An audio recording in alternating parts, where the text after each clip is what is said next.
The more you invest in creating successful people around you, it actually makes the biggest ripple effect of impact to your patients and your practice. We saw a opportunity, I think, in the market that really set out to give that high-quality private practice a place in the future, something that looked and felt like private practice, both for the patients, but especially for our doctors and their teams. That's the power of partnership, right? Is disagreeing on things and being able to have a conversation about it.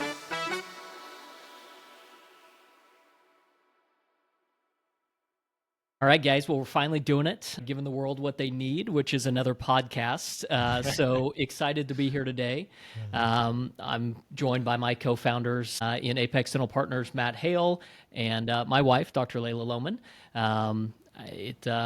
Calling doctors an odd thing for me, but excited to be here. I think the genesis of us, starting this podcast was really to have an outlet, a platform to talk about Apex, talk about what we've built, what we're doing, how we're doing it, and ultimately the impact we're hoping to have on the communities we serve and the teammates that make this organization great. So the goal throughout as we move is, to give the listeners some insight into who we are as individuals, hopefully some insight into who we are as leaders, as well as we go on, be joined by other members from our leadership team who are focusing their time on different aspects of building this business and again, give you some insight into what we're doing as organizations. With that, Matt, why don't you introduce yourself and give the listeners an idea of who you are? Yeah, sure. Well, as David mentioned, I'm Matt Hale. I'm one of the co-founders along with Dr. Layla Lohmann and David. And, really, I came into Apex Dental Partners with a vision for building an organization that would have an impact on a large number of people. I was fortunate to grow up in a house where I watched my parents go from a traditional career path into entrepreneurship.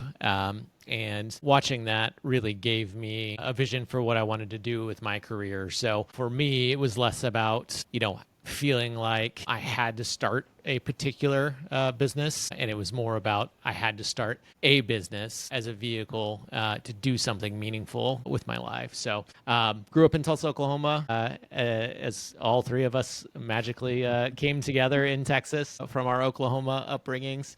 And I do feel like that was an impactful thing for me. I think that the ethos in Tulsa, where I grew up, is very entrepreneurial. It's very individual, but also kind of community oriented. And so I think that informs a lot of how I wanted to develop my career and the approach we take in how we build this organization. So I'm sure we'll get a chance to talk about all that, but grew up in Tulsa, Oklahoma, had the good fortune of going into investment banking in my first career out of college, and then into the private equity world, where I got to meet you guys, and we came together around this vision and jumped right into it. And hard to believe now, but it's been 11 years, just over 11 years. It's been a lot of trials and tribulations, a lot of triumphs, a lot of challenges, which I'm sure we'll get to talk about. But I would say, so far, the thing I'm most proud of is that we really have built an organization around the concepts that we started around, which is empowering dentists to lead teams in a traditional private practice type model with the advantages of a larger organization. Layla, we'll get into your story, but so much of the reason that we chose to go into dentistry and start this business was your experience. And I'm really, really proud that there's been lots of opportunities, I think, to take detours or left turns and get to maybe faster growth or get to a quick return or quick outcome. And we've not done that. We've stuck to the model that we envisioned, the three of us together, when we were starting this business. So excited to dive into that as we get into your story. So I'll hand it off to you. Well, I don't think it's weird that you both call me Dr. Lohmann, as I'm your dentist. I'm both of your dentists and your entire family's dentist. So True. I don't find that weird. Um, for those of you listening, my name is Dr. Layla Lohmann. I go by Layla to these guys and most of my patients. When I first came into dentistry over 14 years ago, traditional private practice and solo practitioners said they wanted experience. And how do I get experience if you don't give me a chance? And most of our dental schools tell us don't ruin dentistry by going into a dental supported organization, keep it private practice. So I went into a employment-based, big branded corporation my first 2 years out. And I remember several conversations with David being like, is this what dentistry is? I didn't imagine it being this way. I thought I was going to have like a brick and mortar, like come see Dr. Layla Lohmann, family dentistry type of business. And it didn't morph into that because there were so many things that they don't teach you in dentistry. So what I love about our relationship with both of these guys is they fulfill two different buckets in the supported dentistry side, both extremely, extremely brilliant in business. And Awesome. so I know, just keep going. But no, they, in the beginning of this, one of the things that I quote is when David said like, hey, we're thinking about doing DSO. I said, at the end of this, am I still going to be a dentist if it doesn't work? And he was like, yes. I was like, oh, okay. Let's do Fortunately, it. we didn't have to find out. Let's do it. And so Matt was my first office manager. David was my janitor, and I was the practicing clinician. And I believe what supported dentistry means to me is being able to do private practice and deliver on my patient promises every day, but not being the expert at everything, which can be a huge burden. So my story is a lot longer than this short pilot that we're doing, but we wanted to invite people into understanding what we believe is the third option in dentistry. And we believe that it takes a partnership, a marriage between the two of us, but it became a marriage between the three of us to continue to support each other in growing this business the way we feel will help others and make a difference in our patients' lives and our team members' lives. Well, I think that's part of what's interesting about our partnership, the three of us, is that I admittedly probably is drug along by the two of you. Matt, you're definitionally far more entrepreneurial than I am. You and I obviously work together, both came from a finance background. A lot of taking that entrepreneurial leap was based on that's just kind of who you are and your DNA. And obviously I've believed in you, for many, many years now and, chose to go that route. I think the interesting thing, Layla, for you is that's not necessarily your background either. Your experience coming out of dental school, as you alluded to, was a big driver of ultimately why we settled on dentistry. It helped us, it gave us insight into the changes in the industry, places where maybe foolishly at the time we thought we could, build something a little different, and I think we have. But as I look back, perhaps the hubris in that assumption is can't be overstated. But it's been a phenomenal journey. I think that there's very few partnerships that last as long as ours has. Obviously, Layla and I's has an additional dynamic to it, but I think part of what makes it work is the different viewpoints that each of us came into Apex with, continue to carry, how dedicated Layla is to, building an organization that's centered around that doctor voice. And I think that's really helped drive, Matt and I's commitment to that same philosophy for now 11 years. So I would say that's interesting that you say that, because we realized we needed to start something in a different way, because I wanted the autonomy. I didn't want to be the business person, HR, compliance. That wasn't where my talents were.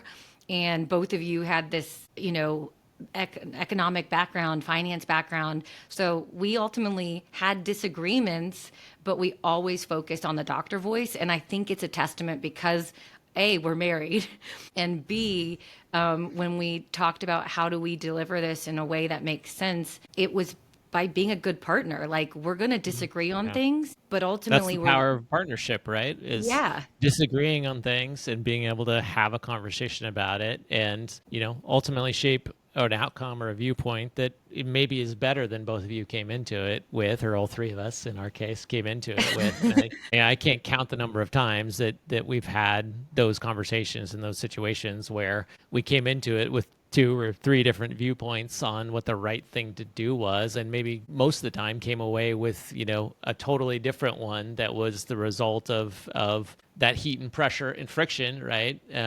You know, creating a much better approach, a much better decision than we individually would have, you know, You about that guys tell me situation. no all the time. Like, tell me no all the time. It is. I think that one of the interesting things that I think has helped shape the organization is, look, we've talked about you always had that entrepreneurial spirit, that drive, but a lot of, you know, Matt and I were working at a private equity firm together. That model, I think you were the first one that brought it to me and went, wait, this model forces very short-term decision making. It's a model in which you build and sell your best performers very quickly, and you're stuck holding your struggling companies. And all along, in either of those outcomes, you're making decisions that make sense next quarter or next year. And part of that's really shaped how we've invested in Apex, I think, over time.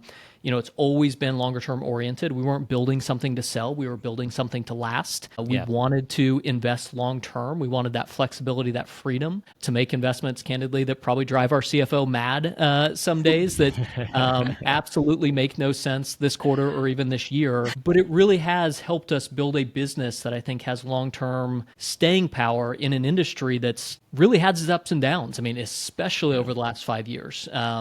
Individual private practice groups that are in difficult spots, whether that's because they've made shorter term investments or their eyes were bigger than their balance sheet, perhaps. You know, but it's that philosophy, I think, that we've held from the beginning. So I don't know if you have different thoughts or maybe remember that differently, but I do think it's a philosophy that's really carried through over the last 11 years. Yeah. You know, I still keep our original business plan on my desk with our 10-year projection of where we were going to be back in, I guess, 2013. We were writing that, 2014 when we started. And I think that's a testament to exactly that. And really that came from your side, David, you know, being very focused on, you know, making the right long-term decision, making decisions with that orientation towards, okay, where does this take us, right, in 5 years, not where does it get us this quarter or next quarter. You know, those things are important. There's always a balance in that. But, you know, for us, I think it's always been the idea of we want to build a business that we're proud of. We want to build a business that adds value to everybody that we touch, you know, be that the patient, you know, our team members, our doctor partners, you know, really Our everybody vendors. throughout the organization, our vendors. Yeah, absolutely.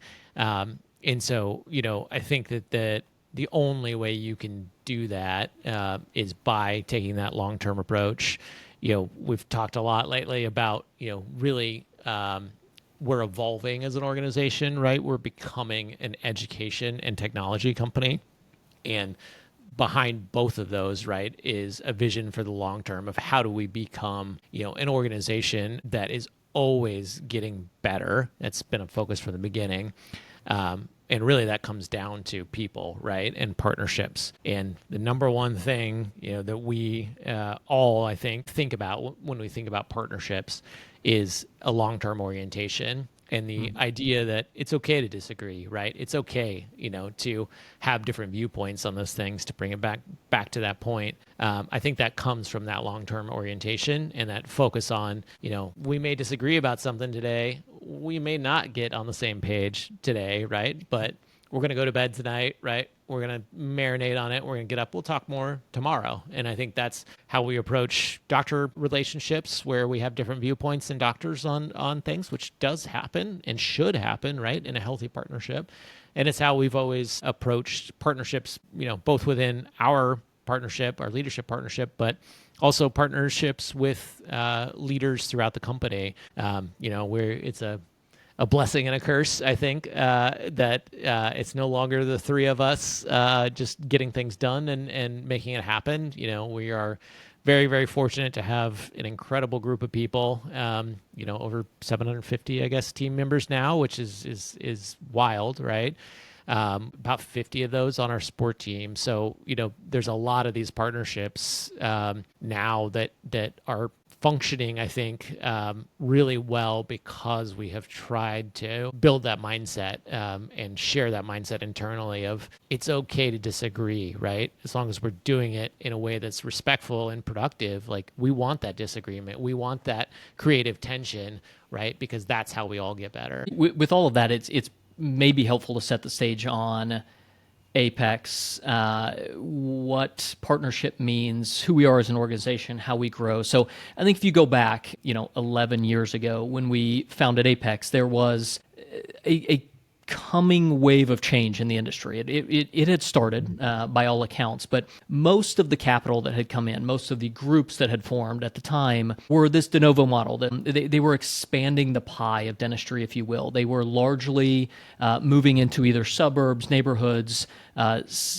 markets, cities even, that had a limitation of access to care, especially among certain payers, patient socioeconomic groups, demographics, and we're largely growing the pie. That came in more of a branded retail model for the most part. So startup offices, common brands across practices, wider acceptance of insurance, I would say, again, to expand access to care. And we saw an opportunity, I think, in the market that really set out to give that high quality private practice a place in the future, something that looked and felt like private practice, both for the patients, but especially for our doctors and their teams, all kind of supported by the resources of a much larger organization. So Apex has historically grown through an affiliation model. So we partner with large, mature practices that have large patient bases, big hygiene programs, deep relationships with their patients, their communities, multi-generations.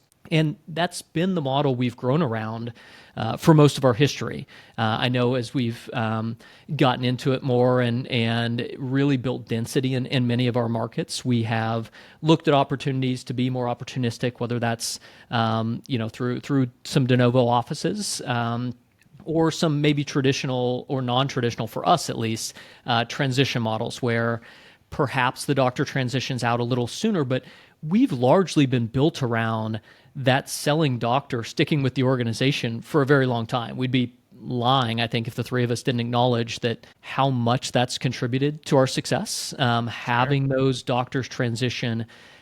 But it's forced us to be very thoughtful about our partnerships, I think, as well. When you are built around long-term doctor retention, it forces you to be a good actor. It forces you to build that muscle memory of, how to navigate those partnerships that you just talked about, Matt. So I do think it's built into the fabric of who Apex is, and I think has served us really well. And as we have seen many of those older doctors begin to transition into retirement, our organization has gotten younger. We're dealing with a new generation of partner doctor, but I think the approach has been the same. How do we form a partnership where we and that partner doctor can envision Apex being their career opportunity, not a job, a long-term career? So I think that's one of the most exciting things we've done as an organization. I don't know if you guys have a different view on that, but it's been really helpful. I think it's been unique. It continues to be somewhat unique, less unique than probably the industry deserves, but it's something I'm really proud of that we've built at Apex for sure. Yeah, I got to give a big shout out to Layla because I think that shift has gone incredibly well for us as you think about it. We thought back when we started that a selling doctor would stay with us for 3 years, maybe 5 on the very long end, right? And we ended up having doctors that stayed for 8, 9, 10 years, who were, they were certainly ready to retire and enjoy, that retirement lifestyle. And I think that is a big testament to how we approach those partnerships. I think it's a testament to the model. But as we've gotten to the point where a lot of those doctors now have transitioned out, they're enjoying that retirement that they so well deserved. And we brought in a lot of young doctors into those practices. It's been incredible how well that has gone. You think about transitioning a doctor who's got 40 years of relationship with that community and 40 years of experience, and a natural leadership position. Bringing somebody brand new into that situation, right? Who maybe they have 5 years experience, maybe they have 10, maybe they have none, right? That those are big shoes to fill. And I think the programs, really, Layla, you and Dr. Fouché have put together and spearheaded, along with Dr. Saradat, have been instrumental in making that shift. And it's just been incredible how well that has gone. Do you want to share a little bit about kind of the spark behind Catalyst in particular, and where that program came from, and what it is that gets you excited? I can see you start to Sure. light up as we talk Sure, about I it. love it. I do. I want to say two things first because I want to answer this before we Sure. wrap it up. One, Matt, from the original plan and your 10-year trajectory, did we meet, exceed, or not meet our goals? That's the first question. And Uh-huh. two, as we talk about partnerships and you went home and marinated on our disagreements, I went Uh-huh. home also to marinate on those disagreements with the CEO. Just it was a different, we had two different ways of marinating when things did not go Yes.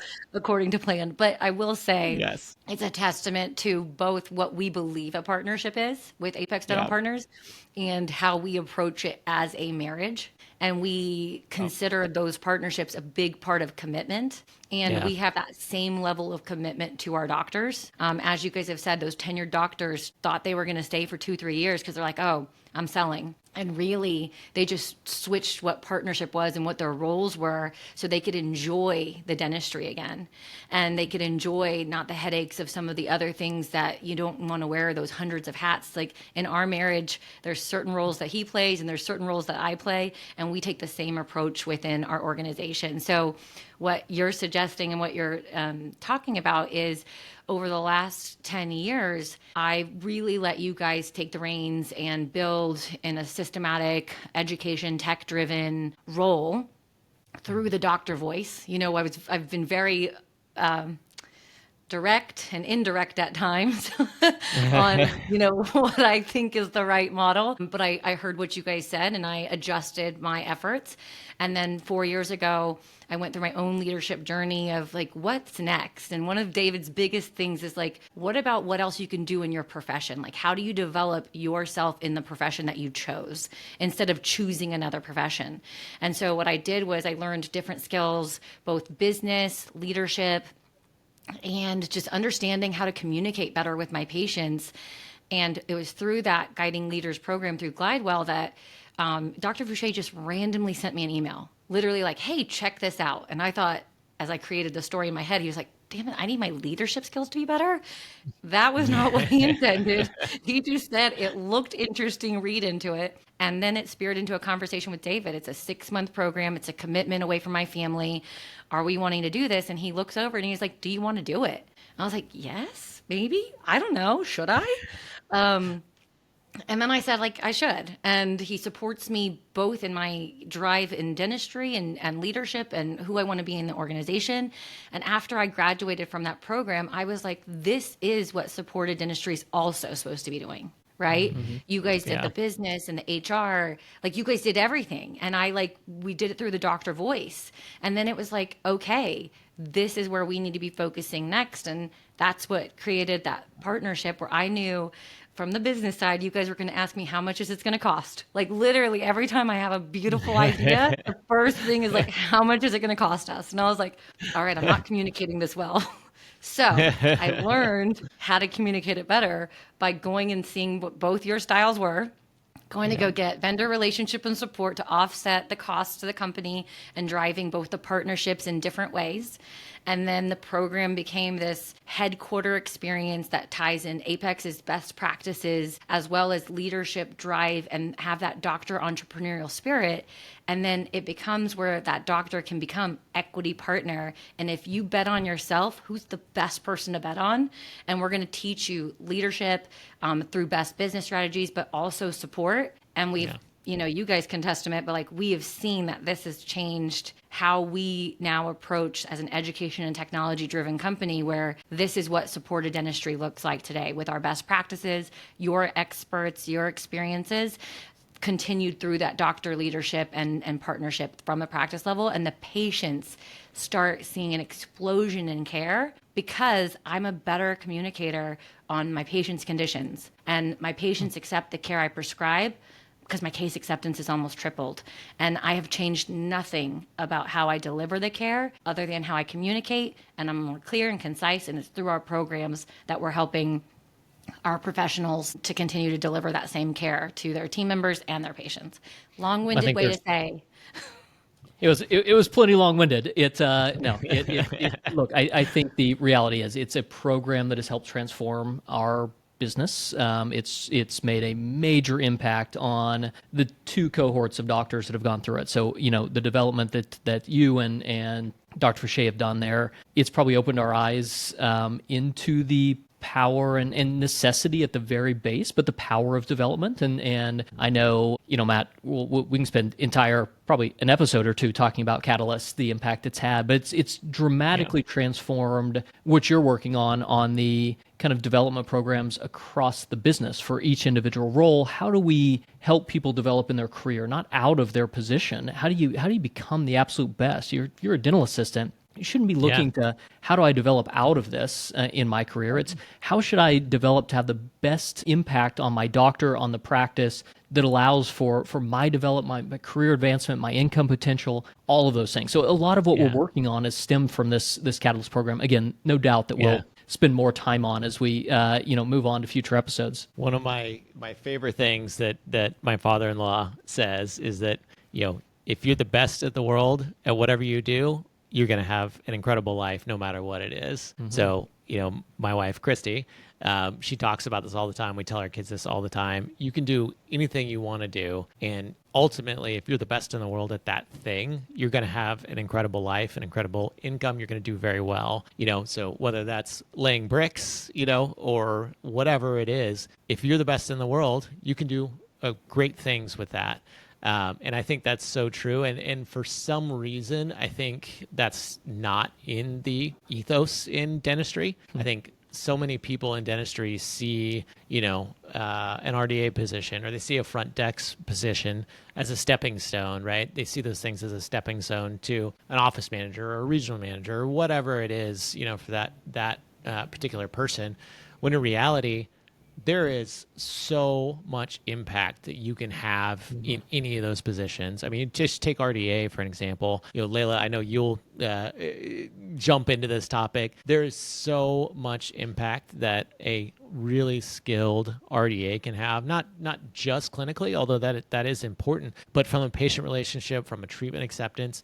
We talk about patient experience internally. We talk about the two things, right? We talk about showing them that you care, and we talk about getting them the care they need.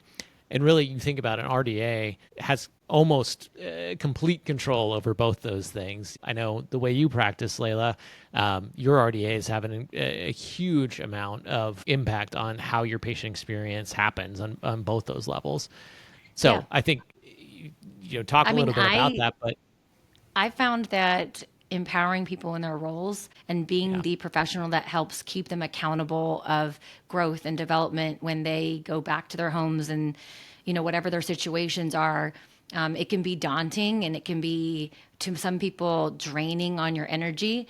But really, in the realistic way of how much you want to spend your time and energy on, the more you invest in creating successful people around you, it actually makes the biggest ripple effect of impact to your patients and your practice.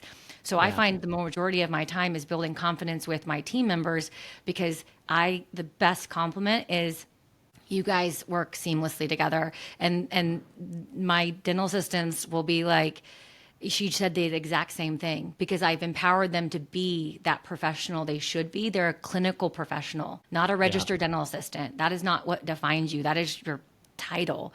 But clinical professional, administrative professional, I found that empowering you in your role and the confidence gives you the fulfillment professionally that you may not have personally, but it actually bleeds in based on how you deliver that information. And to your point, as a company, that's where we're moving towards, is empowering professionals in the healthcare setting that realizes you're here and it's a choice to work with us, not for us. It's your choices that allow us to be able to deliver this care, not us support office doesn't deliver the care. We're going to help deliver support on what that feels like on growth and development. And you know that I'm very passionate about that. That could be 17 episodes, David. Okay. I could just go And on. that's a great transition, right? I can see our marketing team cringing as we run through all their topics for future episodes right now. So I think it's a great place to wrap this up. The goal here was to give you a little bit of an insight into the organization, hopefully an insight into what we want to talk about, the topics we want to talk about, the stuff we think about each and every day. We hope it's interesting, and like I said, I really look forward to having different members of our team on. That I think the strength of this organization is the people we've built it around, those that have made really big bets on us, on the organization, in terms of their career moves, and we've got phenomenal people here. So I'm excited to bring them on here in future episodes, let them talk about what they're doing in their individual roles, how we think we're changing some of the offerings in dentistry for doctors and their teams. That's marketing, that's technology, it's finance and accounting, it's human resources, it's training and development. It's all of those things that I'm excited to dig more into. But why don't we leave it at that I'm going to add one more thing. Wrap up this episode. One more thing. Let's hear it. One more thing, and then I'm going to be done. Some people ask me, like, how did you do it? Or they'll ask us, how did we do it? And I think the last thing we can share with you is we didn't do it alone.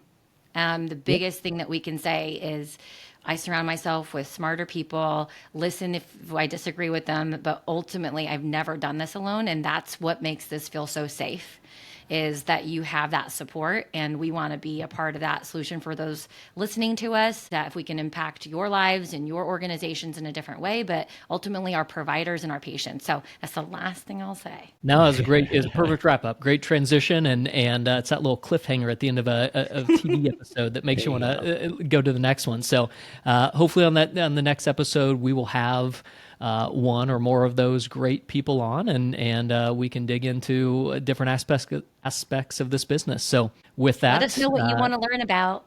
Thanks to the both of you. You have ideas, you have feedback, you like the show. It's Dr. Lohmann at apexdp.com, Hale at apexdp.com. If you didn't like the episode and you want to let us know about it, it's dlohmann at apexdp.com. Appreciate that. Thanks, guys.